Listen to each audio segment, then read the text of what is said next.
ପିଲାମାନେ ଆଜି ଆମେ ଏକ ନୂଆ ଗପ ଶୁଣିବା।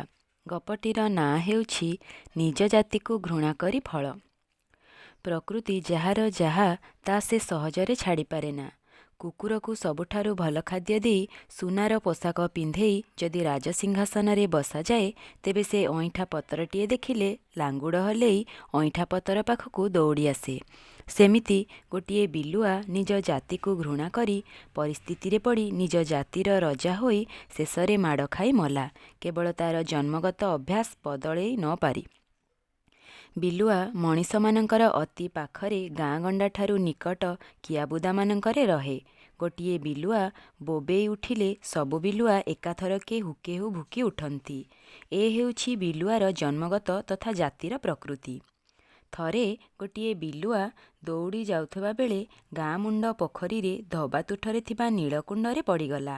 ବହୁତ କଷ୍ଟରେ ବାହାରକୁ ଆସି ଦେଖେ ନିଜର ଦେହଟି ଗୋଟାଏ ବଢ଼ିଆ ରଙ୍ଗ ହୋଇଯାଇଛି। ସେ ସେଥିରେ ଆନନ୍ଦରେ ନାଚି ଉଠିଲା। ଭାବିଲା, ଏଥର ସେ ବିଲୁଆମାନଙ୍କ ମଧ୍ୟରେ ତା ନିଜ ଜାତିର ରାଜା ହେବ।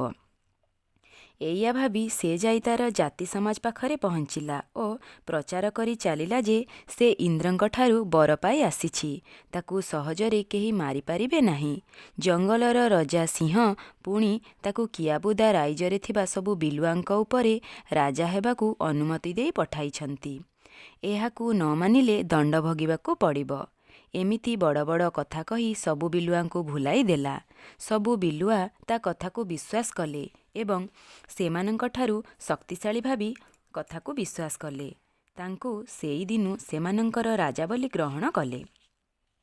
ସିଂହାସନରେ ବସି ନୀଳବର୍ଣ୍ଣର ସେ ବିଲୁଆଟି ଦିନସାରା ଯେତେଠୁ ପ୍ରଜାମାନଙ୍କ ଆସିଥିବା ଖାଦ୍ୟ ଖାଇଲା। କୁଆଡ଼େ ଯାଇ ପରିଶ୍ରମ କରିବା ଦରକାର ପଡ଼ିଲା ନାହିଁ। ସୂରୁଜ ଦେବତା ତାଙ୍କ ଘରକୁ ଚାଲିଗଲେ। ଆସ୍ତେ ଆସ୍ତେ ଚାରିଆଡ଼ ଅନ୍ଧାର ହେବାକୁ ଲାଗିଲା। ଦଳ ଦଳ ହେଇ ଅନ୍ୟ ବିଲୁଆମାନେ ଆସି ତାଙ୍କ ନୂଆ ରାଜାଙ୍କୁ ଦର୍ଶନ କରିଗଲେ। ଏସବୁ ଦେଖି ବିଲୁଆ ଗର୍ବରେ ଫୁଲି ଉଠୁଥାଏ।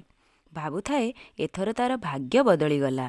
କିନ୍ତୁ ଭାଗ୍ୟର ବିପର୍ଯ୍ୟୟ ବେଳ ତାର ଆସିଯାଉଛି, ସେ ମୋଟେ ଭାବିନଥାଏ। ରାତି ପହର ହେଲା। ପହରିକିଆ ବିଲୁଆମାନେ ତାଙ୍କର ନିତିଦିନିଆ କୁହାଟ ମାରିବା ଆରମ୍ଭ କରିଦେଲେ। ଗୋଟିଏ ବିଲୁଆ ସେଇ ପାଖ ଗାଁର କିଆବୁଦା ମୂଳେ ଯେମିତି ଆରମ୍ଭ କରିଦେଇଛି, ହୁକେ ହୋ ହୁକେ ହୋ।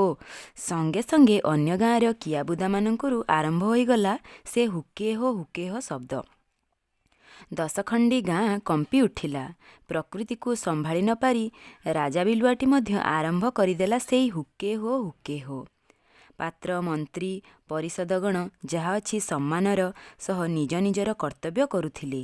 ସମସ୍ତେ ରାଗି ଉଠିଲେ, କହିଲେ, ଏ ତ ଆମରି ଜାତି, ଏମିତି କ'ଣ ବଡ଼ ବଡ଼ ମିଛ କଥା କହି ଆମ ଉପରେ ରଜା ହୋଇ ବସିଛି। ଏଇ କଥା ସଙ୍ଗେ ସଙ୍ଗେ ସାରା ବିଲୁଆ ଜାତିର ମଧ୍ୟରେ ପ୍ରଚାର ହୋଇଗଲା। ସବୁ ବିଲୁଆ ଏକାଠି ହେବାକୁ ବେଶୀ ଡେରି ଲାଗିଲା ନାହିଁ। ସମସ୍ତେ ମିଳି ରଜା ବିଲୁଆକୁ କାମୁଡ଼ି କାମୁଡ଼ି ମାରି ପକେଇଲେ। ନୀଳବର୍ଣ୍ଣ ବିଲୁଆ ରଜା ହେବା ନିମିଷକ ଭିତରେ ସରିଗଲା। ଧନ୍ୟବାଦ।